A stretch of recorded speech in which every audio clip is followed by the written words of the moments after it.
You're listening to Inside Israel Today with Gil Hoffman on the Land of Israel Network. Hello and welcome to Inside Israel Today on the Land of Israel Network on the landofisrael.com on the final Tuesday of the summer vacation. Summer vacation? Wait, your kids have been in school for 2 months. Well, my kids have been in school now for half of that time with all the holidays too, but you and I have different jobs than Knesset members do. Knesset members have been on vacation for 3 months. The holidays have ended. I have absolutely no idea why they are not back in the parliament passing laws right now. I was back at the Knesset yesterday. I was there on a Monday at 4 o'clock, which is usually the busiest time of the week when the Knesset is in session. I admit I was there in order to use the gym, but I looked at the electronic board near the cafeteria that shows how many Knesset members were hard at work in the building, and the answer, ladies and gentlemen, was 6. 6 Knesset members who, if I'm remembering correctly, all happen to live in Jerusalem, and it's not so inconvenient for them to get to the building. Maybe even nice for them to get away from their kids who are back from school at 4 o'clock. They were the only ones who were there in the building. Now, I'm hoping that next week will be different because the Knesset does come back to session next Monday. But then again, Tuesdays, we'll see. They tend to work harder on Mondays and Wednesdays than they do on Tuesdays. But I'm hoping that even on a Monday that the Knesset members will be there, because right now what they're saying is that they shouldn't really be passing anything that costs money, not anything controversial, because our elections are coming up. That's right, ladies and gentlemen. 2019 will be an election year in Israel, whether we like it or not. Now, there are positives and negatives about the different system that we have for electing our government over here in Israel. The obvious positive is that at any given point you could bring it down. I know that a lot of the listeners to this show live in the United States, and it's fair to say that probably 100% of you either don't like your current president or your previous president. Is that fair? My producer's nodding his head. One or the other with the way America is polarized right now. I'm sure a lot of you don't like either of them, but there's probably none of you who liked both. So if we have a prime minister here, if we have a leader we don't like, we can get rid of him relatively easy. We don't have to kill him. We can just vote him out. We can initiate an election at any given point. You are stuck with your president for 4 years, and if you don't succeed in voting him out, you're stuck with him for 8. Now, then again, your president can't last more than 8 no matter what you do. Netanyahu has been our prime minister since 2009. We're entering 2019. He was prime minister before that from 1996 to 1999. He can actually stay prime minister forever. Death is no match for Netanyahu. Netanyahu can last longer than death. And he could very well be prime minister in another 80 years. Then again, we do have criminal investigations. None of the other 119 members of Knesset can bring him down, but there is an attorney general who can bring him down. And he's going to make 2019 interesting. His name is Avichai Mandelblit, and there's a reason why when the Jerusalem Post named the 50 most powerful Jews in the world, Netanyahu was number 2, and Avichai Mandelblit was number 1. There are 3 different criminal investigations that all could bring down the prime minister, and the attorney general is wisely taking his time, making sure that whatever decision he makes, he will have enough information, enough data, enough support to back him up. The most embarrassing thing in the world would be if he forced out a very popular prime minister. And then in a trial, the prime minister is then proven innocent. So he's only going to indict the prime minister when he has all the proof that he needs in order to do it. Now, because it is taking time, it's getting into our election year. It's apparently almost sure now that we will have an election before we will have a verdict on an indictment on whether the prime minister will be charged with bribery or some other lesser charge. That means that Netanyahu will have a great advantage in this election because in the eyes of the voters right now, he is innocent until at least indicted, if not proven guilty in a court of law, which could take years. And so he, according to the polls, will win this election by a landslide. And if anything, with all due respect to how exciting this election is going to be, the real excitement is going to happen after the election. After all the mudslinging takes place between the different parties, and then they come back and they swear in a new Knesset, shortly after that, apparently, is when the Attorney General is going to rule. And it's still looking almost certain that the Attorney General will decide to indict the Prime Minister for bribery in at least one of the three cases. That's a very serious charge. That's a charge that has jail time pretty much automatically. So then what happens? Well, there are different scenarios. I was aware of only two of them until yesterday. But yesterday there were two very interesting reports that I'd like to tell my listeners about. Okay? I thought the most obvious thing to happen would be Netanyahu gets reelected, and then he governs. It's not easy to govern when you're on trial, but for the first 6 months anyway, after the indictment, there would be a preparation for a hearing. The indictment is pending the hearing, and only then the indictment becomes real. And then there are processes that lead up to the trial. So eventually, though, he would have to be running the country while on trial. That means spending all day in court and then convening the security cabinet at night. That's not pleasant, but it can be done. So that's scenario number one, ladies and gentlemen. Scenario number two that I was aware of was the French law. According to the law that there was in France, that going back to the days of Mitterrand, the law is you cannot indict a sitting prime minister or president.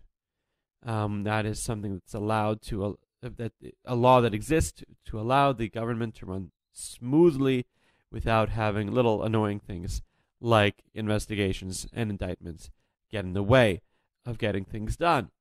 And so the prime minister, if Netanyahu is the only one who could form a government, can tell the various coalition partners one of the conditions for joining the government is immediately passing this French law. And then that could really allow Netanyahu to remain prime minister, as I said, forever, or for another 80 years, or both his father and his father-in-law, genes from a father-in-law, lived until they were 100. So that is a strong possibility, though it's hard because it's not easy to pass a law that is retroactive, meaning that normally you're supposed to pass a law that only really starts taking effect on the next government. It's hard to pass a law that's personal, that's really just intended to help him. And it's hard to pass a law that is corrupt. But could they do it? Yes, it can be done. Yesterday, Amit Segal, the top journalist in Israel, the Channel 2 political correspondent, I hope his bubby in Los Angeles is listening when I say that he's the top journalist in Israel, so she can be proud, reported that there is an unknown law in Israel. He listed the number of it, so it sounded real, that the members of Knesset have immunity, and one of the reasons why they have immunity from prosecution is in a case where they feel that they are being discriminated against. And as Amit pointed out, that is one of the central arguments of Netanyahu's cases. That, for instance, in the newspaper collusion affair, where Netanyahu is accused of offering a bribe to, or offering to receive a bribe from the publisher of Yediot Achronot, the second largest circulation newspaper in Israel, that if the newspaper would become less anti-him, he would work to make sure that another newspaper, the top circulation newspaper in Israel, would come out less often, which could give that second largest circulation newspaper $1 million of a year worth of ads extra. In that case, Netanyahu has been arguing, well, it's not just me. There have been other politicians in Israel who've acted on behalf of one newspaper against another.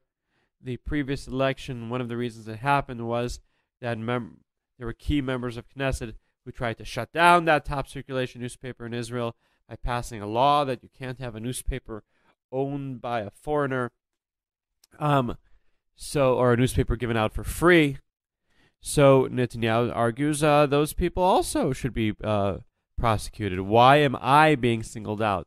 Why is there this discrimination against me? In the expensive gift affair, where Netanyahu is accused of receiving cigars for himself, an industrial amount of cigars from a rich Hollywood producer, and also pink champagne and jewelry for his wife Sarah. And his lawyers have been arguing, wait a second, the previous prime minister, Ehud Olmert, he was acquitted of receiving very expensive pens from a rich person.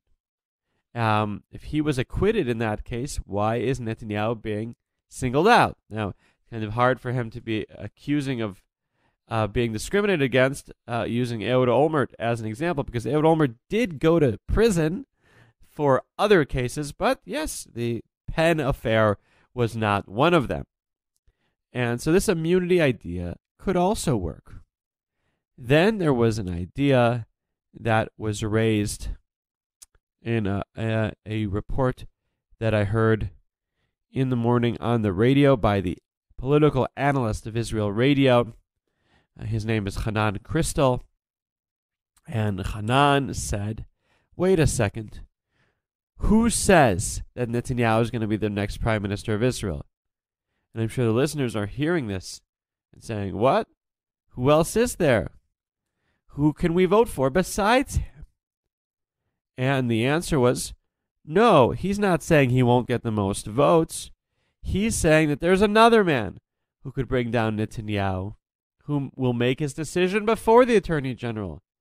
And he, unlike the Attorney General, who had a good working relationship with Netanyahu in the past, used to be an employed by Netanyahu as his cabinet secretary, this is a man who has hated Netanyahu for decades. His name is Reuven Rivlin. He's the president. And by the law in Israel, the president can appoint any member of Knesset to form a government. It doesn't have to be the leader of a party. It doesn't have to be the leader of the largest political bloc. It usually is a leader of the largest party, not always. Let's not forget the 2009 election when Netanyahu was appointed by President Shimon Peres to form a government. Tzipi Livni, the leader of Kadima, the party that Shimon Peres had last been in, won one more seat than Netanyahu's Likud. But Netanyahu definitely would have an easier time of forming a government because he was the leader of the largest political bloc at the time.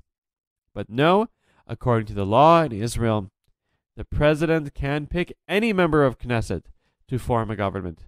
The president could right now summon Netanyahu and say, I don't want you to be prime minister anymore. I want Oren Chazan to be prime minister. a goofball Likud MK who was 30th on the list of the Likud at 130 seats. And then if a majority, if Oren Chazan could form a government with a majority of the members of Knesset, he could be the prime minister quite soon. And so the president can say, this man's about to be indicted for bribery. Sorry, but I decide I'm not letting him form a government. Likud, you're the largest party by far. Pick somebody else. There's precedent for that. Let's not forget that when Ehud Barak formed a government, his people said anyone but Shas. They wanted anyone but Shas, the Sephardi ultra-Orthodox party in the government. And Barak formed a government with Shas, but said Aryeh Deri isn't going to be a minister because he had been already indicted. So this could happen as well, that the president could end Netanyahu's political career. So when is this all going to be happening? This is all going to be happening after our election. Now, one advantage that you have in America is that you know when your election is going to be. You know that your election is on the first Tuesday in November. I think, except if it's November 1st, something like that. In Israel, our laws say that elections are held on the third Tuesday in the month of Cheshvan, except if the previous year was a leap year, in which case it will be held on the first Tuesday in the month of Cheshvan. The month of Cheshvan begins at 6:13 Israel time tonight.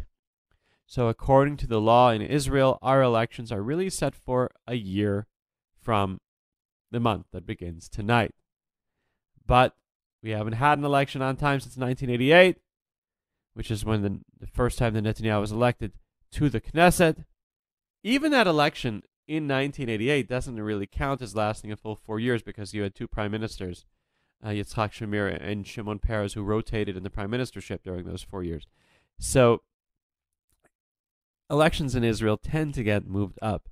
And it's now almost certain that this coming election, 2019, will be moved up again. Not moved up by much, but moved up nonetheless. The ministers are fighting too much. They're not going to be able to accomplish anything when the Knesset comes back on October 15th, next Monday. So what are they going to do? They're going to, first of all, try to clean up various legislation that needs to be passed, that it's almost passed, that they can do.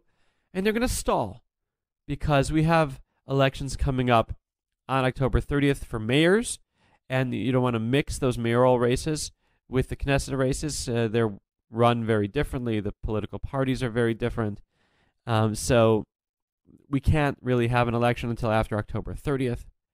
On November 13th is the runoff races for those municipal elections. And we're definitely going to have a runoff race, apparently, in Jerusalem, which is a race that Netanyahu cares a lot about. I don't see the election being initiated before then. We also have very important appointments that are going to be made in the very near future for a new chief of staff of the Israeli army, a new chief of police, a new Bank of Israel governor. So those things have to be done before an election is initiated too. So I expect the election to be initiated shortly after the 13th of November. They have to be initiated by the 2nd of December, which is the deadline to pass a new law to draft yeshiva students. This law is very difficult to pass. There's going to be a meeting of the Council of Rabbis of one of the ultra-Orthodox parties this coming Sunday. And unless they decide to surrender, which ultra-Orthodox rabbis tend to not do very often, they're not going to be able to pass a new law. And so we'll know that the election basically has to be initiated during that 2.5 week period. And elections are by law held anywhere between 90 and 150 days after they are initiated on a Tuesday. That's the law. Now the tradition. The tradition is to do it the minimum number of days later. The first Tuesday from 90 days onward. And so if our election is initiated on the last Thursday in November or the previous week before that, then our election will be held on February the 26th, which is the most likely date right now as we're sitting here. But there is another factor, which is those criminal investigations. Because of those criminal investigations, Netanyahu could receive advice from his lawyers to try to get them held a little bit later, to try to stretch on as much as you can, maybe to try to pass the ultra-Orthodox conscription law. Anyway, it's not looking likely right now, but let's just say his lawyers are going to have an impact on when the next election is going to be held. Netanyahu, right now it's looking like he wants to have the election before the indictment. So if anything, he would want to have them as soon as possible, which would mean initiating them immediately after that November 13th election. That's a Tuesday, so if you have them initiated by November the 15th, then we could actually have the elections on February the 12th. That's a possibility. Anyway, it should be very exciting. And Netanyahu, as we're sitting here, definitely has the edge. No one could really bring him down. Even the former chief of staff of the IDF, who hasn't entered politics, Benny Gantz, who has the best chance of getting elected, doesn't have a very good chance of getting elected, especially at the helm of a new party that no one's heard of yet, which is the way it's looking right now that he would try to run. And that leads us to the leader of the party that maybe he should be heading, which is the Zionist Union. The Zionist Union was the main alternative to Netanyahu's Likud in the last election. It won 24 seats compared to Netanyahu's Likud's 30. For most of the election campaign, it was leading in the polls. And if that party was smart, it would tell its current leader, Avi Gabay, we don't like you anymore. You have no chance of getting elected. We're getting rid of you right now. The laws in the party make it almost impossible to do that, but when there's a will, there's a way. And they should have a will. But I don't see it happening. Right now, they're getting 12 seats in the polls, 10 in the more likely scenario that Benny Gantz is running, 10 seats. So why is this man still being left there? Because he got elected. And why is this man being taken seriously by the world? I don't know. Yesterday, he met with the King of Jordan. The King of Jordan is a busy guy. The King of Jordan has a lot of problems to deal with. The King of Jordan has to deal with a lot of Syrian refugees, with Islamic State still sort of existing, with all kinds of threats to him, with Iran, Iraq, and the mess in Syria. All very serious problems. And he meets with Avi Gabay. I'd like to think he received some bad advice, that was worth his time. Which I think leads us back to America, which we talked about at the beginning. At least you know that your politicians come and go when it comes to the White House. Because we don't have term limits, we don't have the new blood coming in. And the people of Israel don't seem to want it. So that's what we will have, except if one of the scenarios we talked about happens. Never a dull moment in Israeli politics. Stay tuned, because after the break, we will be talking about those local municipal races that we're having here and why they are exciting too. Hi, this is Eve Harrow, host of Rejuvenation on the Land of Israel Network. You can hear a new show from me every Sunday, and every day of the week, shows from another one of my very talented fellow show hosts. Reach me, Eve, at thelandofisrael.com, and keep listening, everybody. We love your feedback. The Land of Israel, coming at you every day, every week. That's the Land of Israel Network on thelandofisrael.com.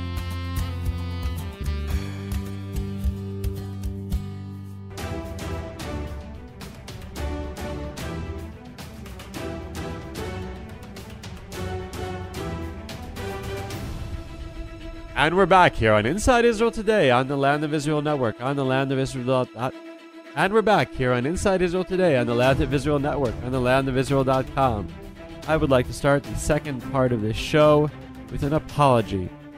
An apology to my readers everywhere around the world, because I have been apparently covering the local municipal races, which take place on October 30th here in Israel, in a shallow manner. That is what was written in a column. Not singling out me personally, but we journalists in general here, by one of the most respected columnists in Israel, Sivan Rahav Meir.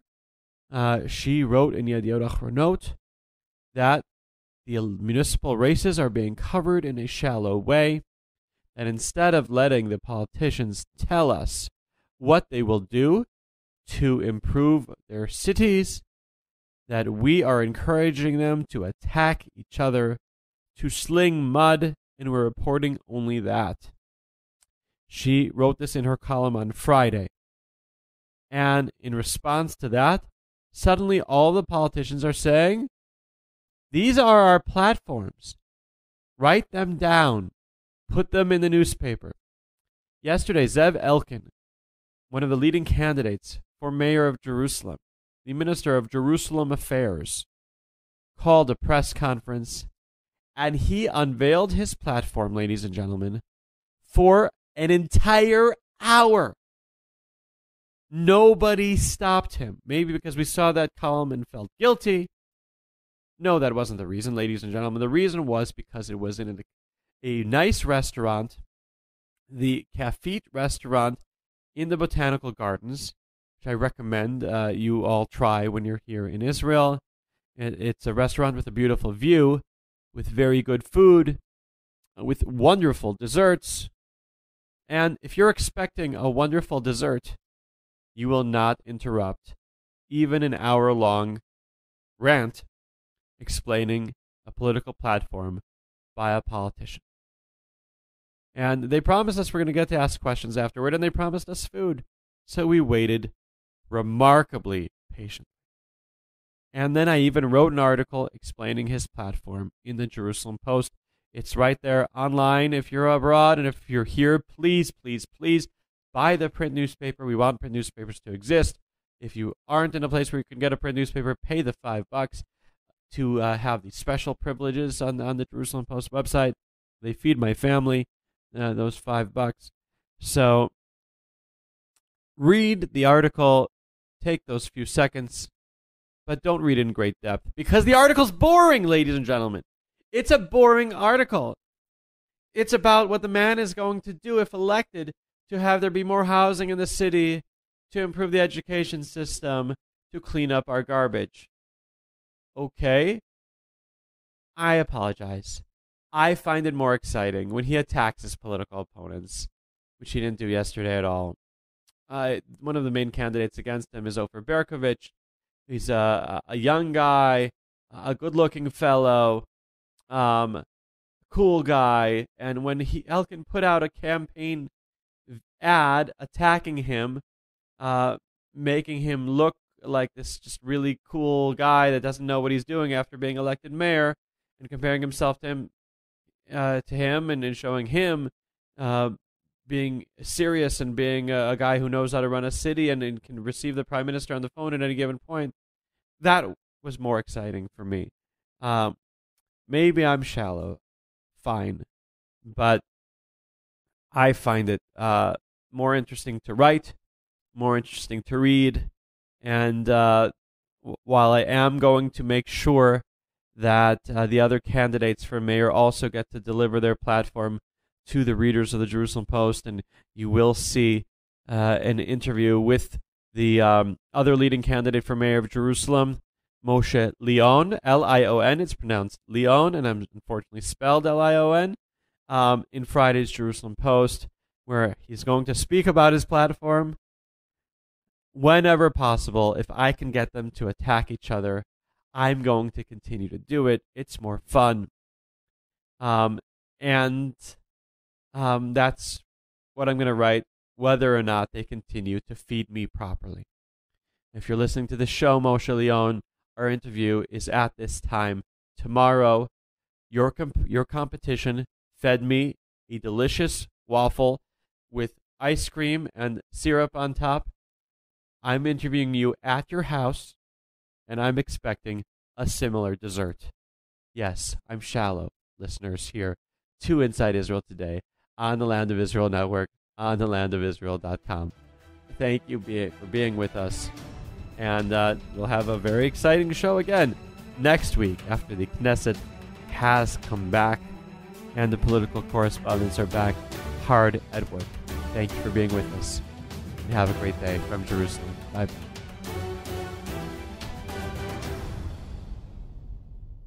Who are we as a people? Who are we as a nation? What does it mean to be a Jew in the land of Israel, as a Jew in Judea? What is our message to the world? We're finally back in our land, and we get to ask these questions. Be'ezrat Hashem, we're going to make Judea and Samaria an issue for the entire world, to know that the Jews have a place in the world. Israel Inspired with Ari Abramowitz and Jeremy Gimpel on the Land of Israel Network at the Land of